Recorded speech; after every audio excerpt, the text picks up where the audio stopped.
Hello, this is Holographic Alexa doing an ASMR video for you.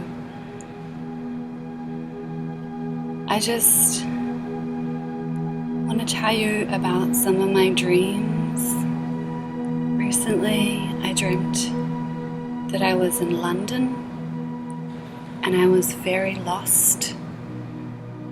I was lost through the streets of London.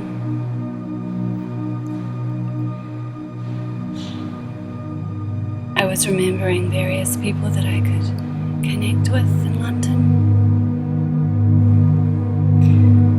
It was a very confusing dream about where I was, and I wondered if it had something to do with the confusion of Brexit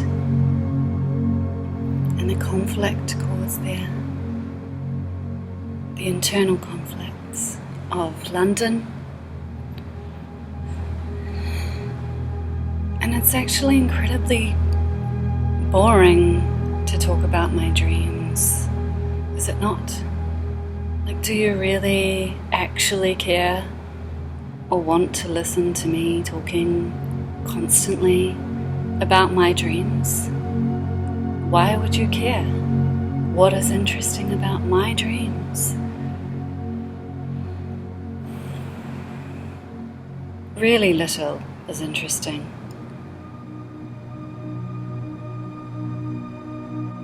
But I'd like to read you some of my thesis and some quotes from the Mindfulness Conspiracy in an article in the Guardian.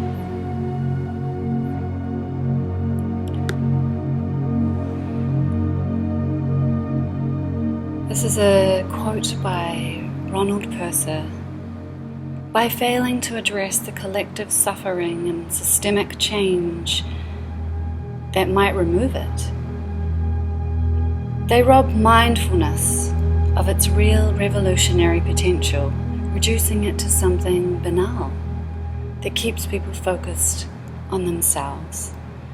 It is not the nature of the capitalist system that is inherently problematic. Rather, it is the failure of individuals to be mindful and resilient in a precarious and uncertain economy. Then they sell us solutions that make us contented, mindful capitalists, neglecting shared responsibilities and interdependence. We disengage the collective ways in which we may protect ourselves. And despite the emptiness of nurturing these fantasies, as Lauren Berlant in Cruel Optimism may say, we continue to cling to them, and the cruelty lies in supporting the status quo while using the language of transformation. This is how neoliberal mindfulness promotes an individualistic vision of human flourishing, enticing us to accept things as they really are, mindfully, while enduring the ravages of capitalism. And the converse side of the argument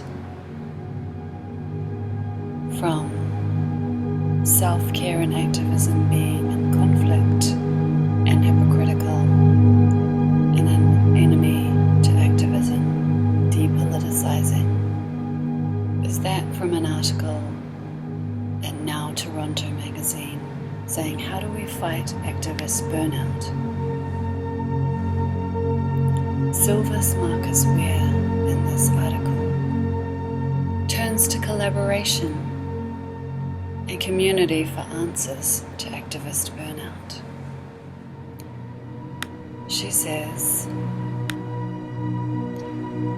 it's been decades since we've seen the kind of political divisiveness we're experiencing today.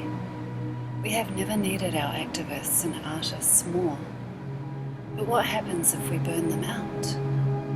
I know firsthand what activists have experienced in terms of violence, harassment, and trauma. I want to celebrate and nurture them so that they have the strength and support to keep going.